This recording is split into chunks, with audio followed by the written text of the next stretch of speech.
everybody. Dr. Christopher Hood here from Hood Chiropractic, and happy Monday. Tonight, we're going to be talking about one of my favorite topics to talk about, getting a better night's sleep. And the thing about this is, how many people watching this either can't fall asleep, their mind's running all night long, or they fall asleep and then they wake up and then they can't get back to sleep. You know, that's the challenge that I see for a lot of people, is they either fall asleep easy or they wake up in the middle of the night to go to the bathroom or something, and their mind is running, they can't get back to sleep, or they can't fall asleep, they lay there forever, and they toss and turn all night long. How many of us have had that experience going on in the past? I know that I've had those experiences. As much as I work and do the things I need to do, my mind starts to run.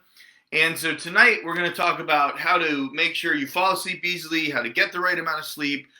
You know, some basic stuff on that. You need to get 6 or 8 hours of sleep, and that's every night. And a lot of your sleep has to come before midnight. We've talked about this in the past, and that has to do with growth hormone levels.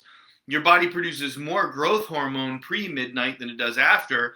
And we've all had that experience when we were younger, where we stayed up late and then we went to bed and then we tried to sleep it off. We couldn't catch back up on sleep. And that's why you don't get enough growth hormone. And growth hormone is part of what your body needs to repair, to rebuild, to regenerate, to feel better, to feel more youthful skin, organ function. It's important. Sleep is important. And you really need to sleep, because when you're sleeping at night is when you heal.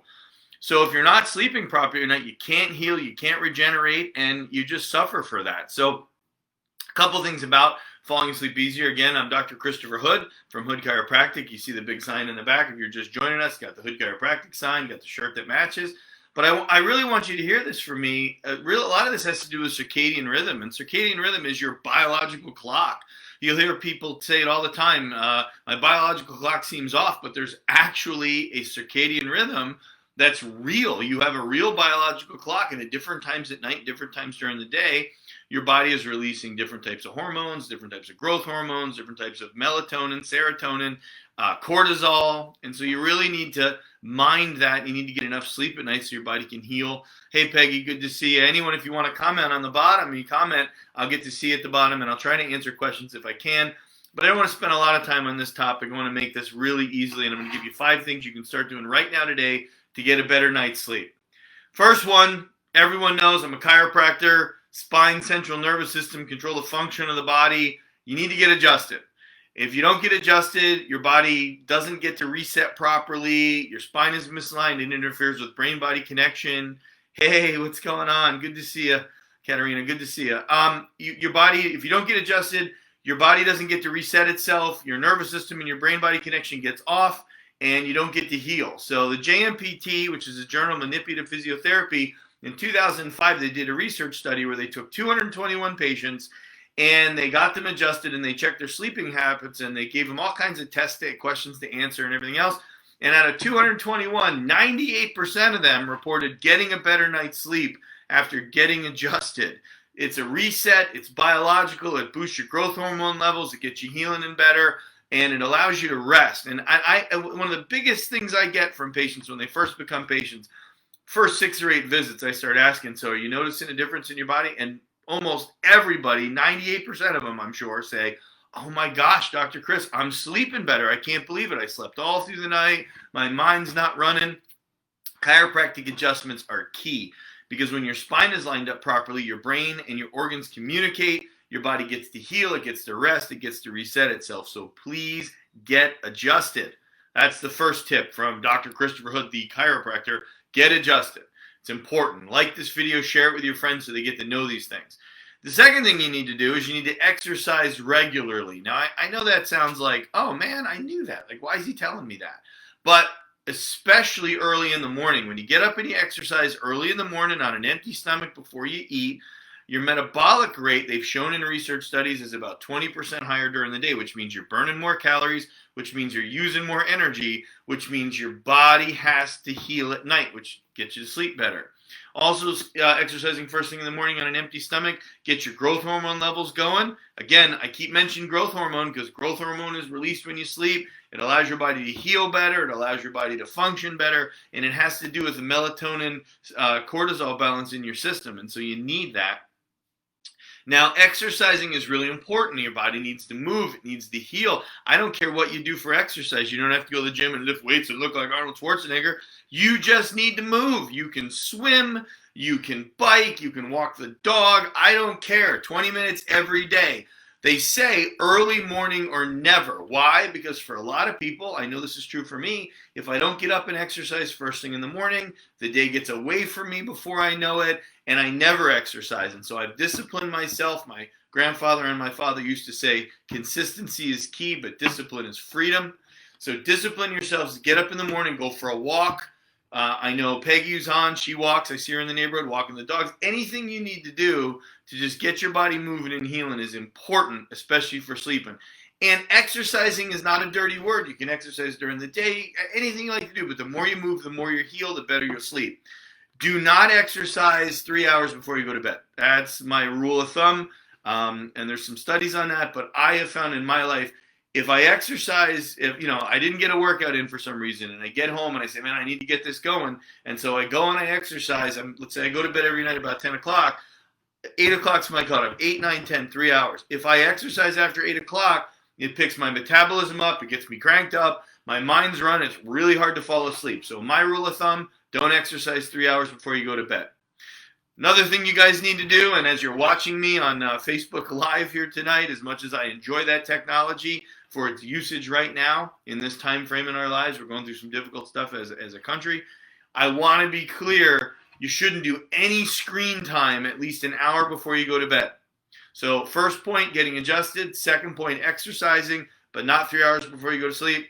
Third point we're going to talk about, no screen time at least 1 hour before you go to bed. Harvard University did a research study in May of 2012, and they found that the blue light that's put out by the phone or your computer or whatever device you're using, your tablet or your pad, that blue light, although environmentally friendly, actually can potentially cause different diseases and also affects your sleep. It's a negative effect on your sleep.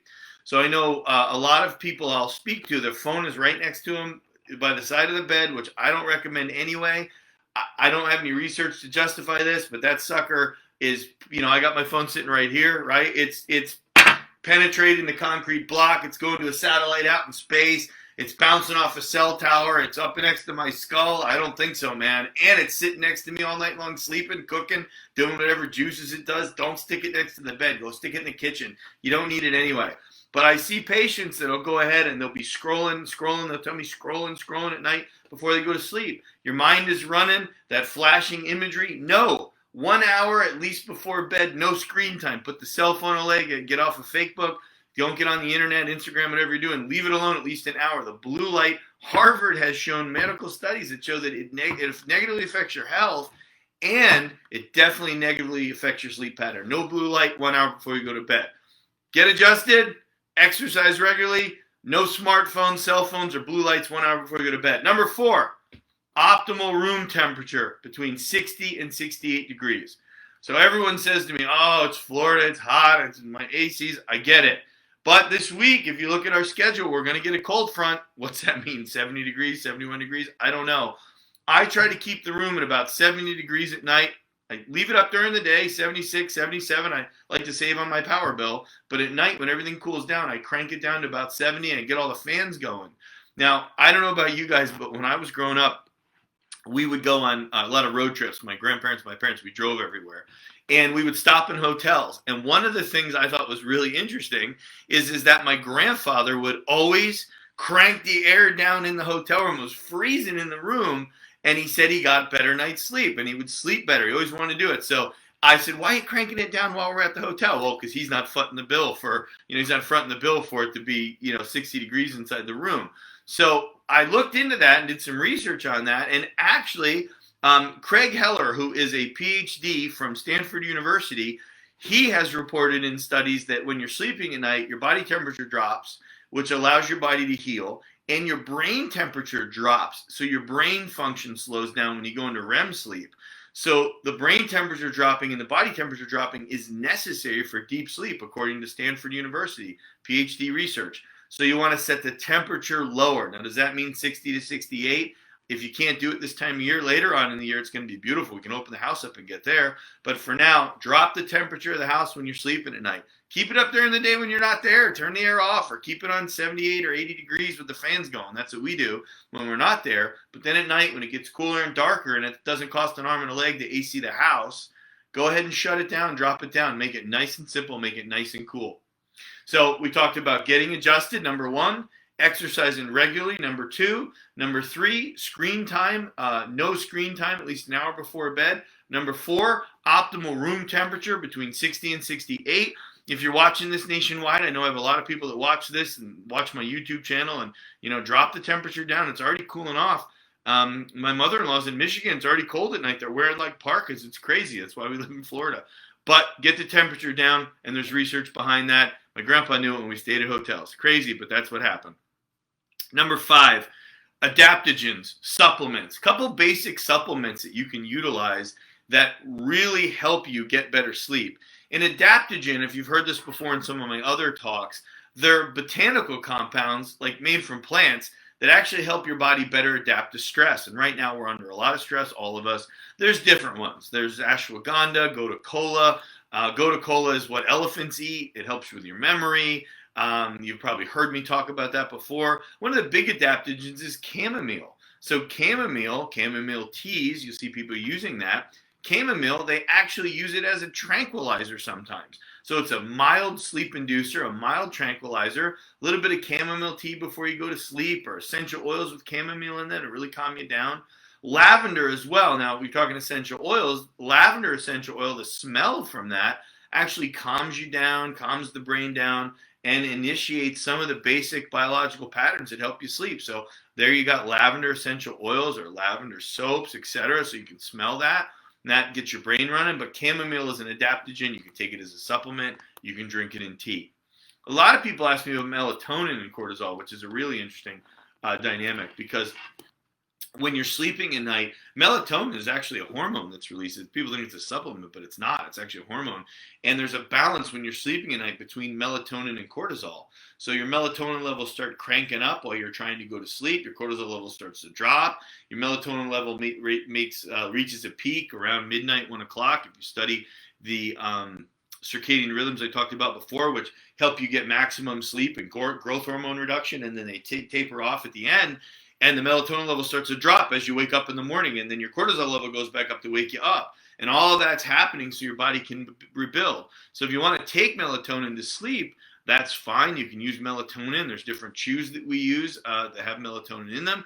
And you can even have a little melatonin by your bed. So if your sleep cycle's off and you wake up, you can take a little melatonin and go back to sleep. I would recommend taking it in liquid form, especially if you're going to use it in the middle of the night to try to help go back to sleep.